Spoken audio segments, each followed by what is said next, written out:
Welcome to the Stress Outlet.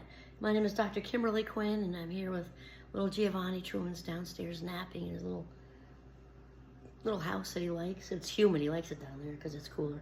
Anyway, so what we'd like to talk about today is rescuing and fixing. We were talking about people pleasing earlier.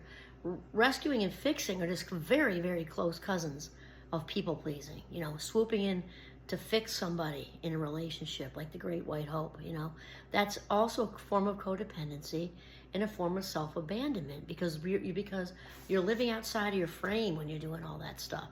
And we've talked about this. You know the difference because there's a dope fix in it. There's a, when we see somebody making improvement. I'm not talking about authentically going out of your way for people. It's a whole different thing.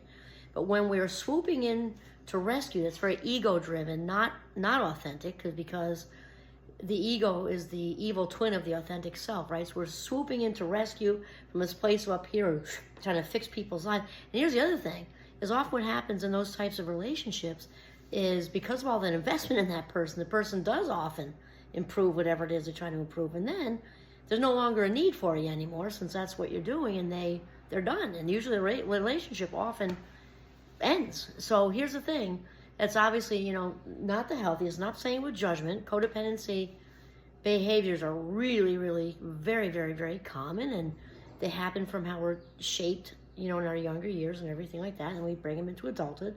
So the whole thing with that is just like we've been saying, is to look for the pattern recognition.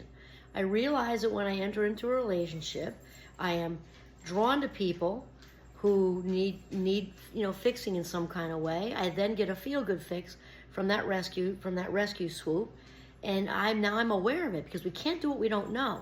So that's the fantastic news, and give yourself a huge pat on the back, because awareness is the key to getting to moving forward and getting unstuck and changing that behavior that is no longer working for you, and because we don't do anything as human beings unless there's payoff in it. So there's a tremendous payoff in people pleasing and rescuing, fixing people. But unfortunately, though, it's not healthy. It has a half-life because we feel good in that moment as the Great White Hope, and then there's a half-life, and we take, our self-esteem takes a hit. We get pissed off and resentful, usually. So pattern recognition, again, is key, and then we can begin to see the way out. And professional help is really, really good idea for that. Obviously, this video is not in place for that. These are about psychoeducation and awareness. So thank you for listening to The Stress Outlet. Have a fabulous day.